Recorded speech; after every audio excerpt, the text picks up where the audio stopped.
Oil prices are surging after renewed escalation in the Middle East. And now the question isn't whether crude is moving. The question is $100 oil next? Because if this conflict spreads, if supply routes tighten, if markets shift from risk premium to real disruption, this doesn't stay an oil story. It becomes an inflation shock, a Federal Reserve problem, a stock market repricing event, and possibly the trigger for the next wave of volatility. So today, we're breaking down what ES really happening and what 100 crude would actually mean for your portfolio. Why oil reacts instantly to Middle East tensions. Whenever geopolitical tension rises in the Middle East, oil markets don't wait for confirmation. They react immediately. Why? Because the Middle East produces roughly a third of the world's crude oil and controls critical export routes that supply Asia, Europe, and beyond. Most importantly, the Strait of Hormuz. Nearly 1/5 of global oil flows through that narrow corridor daily. If traders even suspect instability there, they don't wait to see tankers stop moving. They price in the possibility. Oil is a forward-looking market, and in moments like this, it prices fear before facts. Here's something critical. Oil doesn't need a single barrel to disappear to spike. It only needs uncertainty. Markets trade probabilities, not headlines. The psychology of $100 crude. Now let's talk about why $100 matters. It's not just a number, it's a trigger. The last time oil held above $100 for a sustained period, global inflation accelerated sharply. Gas prices soared. Consumer confidence collapsed. Political pressure mounted worldwide. Crossing $100 changes the narrative. At $75 or $80, oil feels manageable. At $100, it feels dangerous. Traders understand the psychology. Hedge funds understand it. Politicians definitely understand it. That's why even getting close to $100 can create self-reinforcing momentum. If enough participants believe it's coming, positioning shifts, and positioning alone can push price. Fear premium versus real supply shock.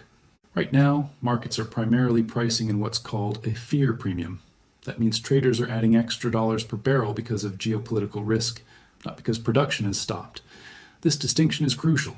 There are two very different oil rallies. One fear-driven rally. Headlines intensify, military rhetoric escalates, traders hedge, volatility rises. But physical supply continues flowing. And these rallies can reverse quickly if tensions ease. Two, disruption-driven rally. Oil infrastructure is damaged. Exports are blocked. Sanctions restrict output. Shipping lanes close. This type of rally tends to be sustained and much more powerful. Right now, we're in the fear premium phase, but markets are watching closely for signs of transition. What happens? If this escalates, let's run the scenario. If tensions worsen and exports are genuinely threatened, oil could spike rapidly, not gradually. Short squeezes could trigger, options markets could amplify volatility, and energy stocks would likely surge. But here's where it gets complicated. Higher oil doesn't automatically mean bullish markets, because oil is a tax on the global economy. When energy prices surge, transportation costs rise, manufacturing expenses increase, airlines struggle, consumer budgets tighten. That's inflationary, and inflation changes everything. The inflation feedback loop. Oil is deeply embedded in the inflation equation. Gasoline prices directly influence CPI data. Higher crude translates into higher fuel costs within weeks. If crude moves toward $100 and stays elevated, we could see inflation readings reaccelerate. And that puts the Federal Reserve in a bind, because central banks were hoping inflation would continue trending lower. If oil reverses that trend, rate cuts get delayed, bond yields rise, equity valuations compress. That's the chain reaction. Oil, inflation, Fed policy, bond yields, stock market. One commodity can influence the entire macro cycle. And here's the risk investors aren't fully discussing yet. What if oil spikes while growth is already slowing? The stagflation risk. The worst case scenario isn't just high oil, it's high oil combined with weak growth. That's stagflation. Slow economy, rising prices. In that environment, consumers cut spending. Businesses reduce hiring, corporate margins shrink, markets turn volatile. Historically, oil shocks have preceded economic slowdowns. Not every time, but often enough that economists watch closely. If oil approaches $100 during fragile economic conditions, equity markets may not celebrate. Instead, they may start pricing in recession risk. Who wins? If oil hits $100, let's break it down clearly. Potential winners: energy producers, oil service companies, refiners, pipeline operators, energy-focused ETFs.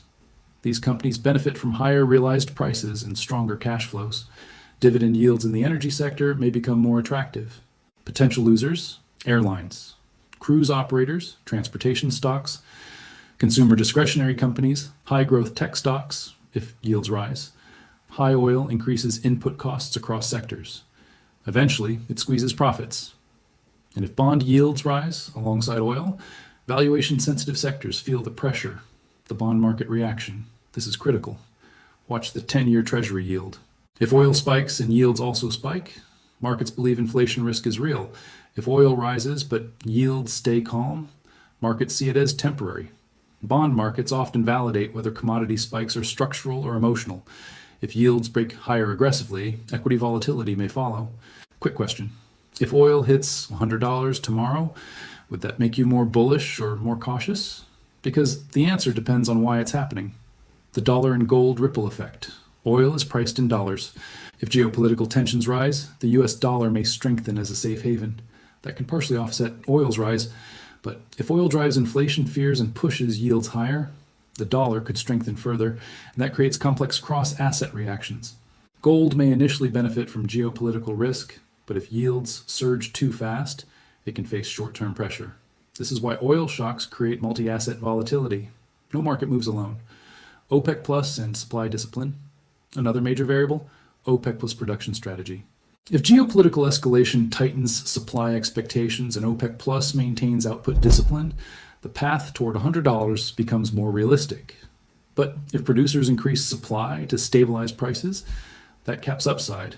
Markets are watching for emergency production adjustments. Energy markets are part geopolitics, part cartel dynamics. Both matter. Demand destruction threshold. There's a tipping point in oil markets. When prices rise too far, too fast, demand weakens. Consumers drive less, airlines hedge aggressively, businesses cut back. Eventually, high prices create their own correction. The question is, where's that threshold? For many economists, sustained $100 oil begins to pressure global growth meaningfully. Short spikes are manageable. Sustained spikes are destabilizing. Is $100 inevitable? Right now, $100 crude is possible, but not guaranteed. For it to sustain, escalation must continue, supply disruption must feel credible, demand must remain steady, OPEC Plus must avoid increasing output. If tensions cool, fear premium fades quickly. Oil markets are notoriously emotional. They spike hard. They correct hard. The difference between temporary surge and sustained breakout depends entirely on geopolitical developments. What smart investors are watching. Instead of reacting emotionally, watch. Shipping data through the Strait of Hormuz, OPEC Plus announcements, U.S. Strategic Petroleum Reserve activity, gasoline futures, 10-year Treasury yields, inflation expectations. These indicators reveal whether the move is temporary or structural. Oil prices are surging after Middle East escalation. $100 crude is now within psychological reach. But this isn't just about energy. It's about inflation risk. It's about Federal Reserve policy. It's about bond yields. It's about recession probabilities. It's about portfolio positioning. If tensions escalate further, oil could move sharply and quickly. If diplomacy prevails, the fear premium may evaporate just as fast. This is a geopolitical chessboard, and oil is the first piece to move. Now I want to hear from you. Do you believe $100 crude is coming, or is this another short-term spike fueled by headlines? And more importantly, is your portfolio positioned for rising energy prices? Comment below. And if you want serious, data-driven breakdowns on oil, gold, inflation, and macro risk, subscribe. Because when energy markets move, they don't send reminders. They send shockwaves.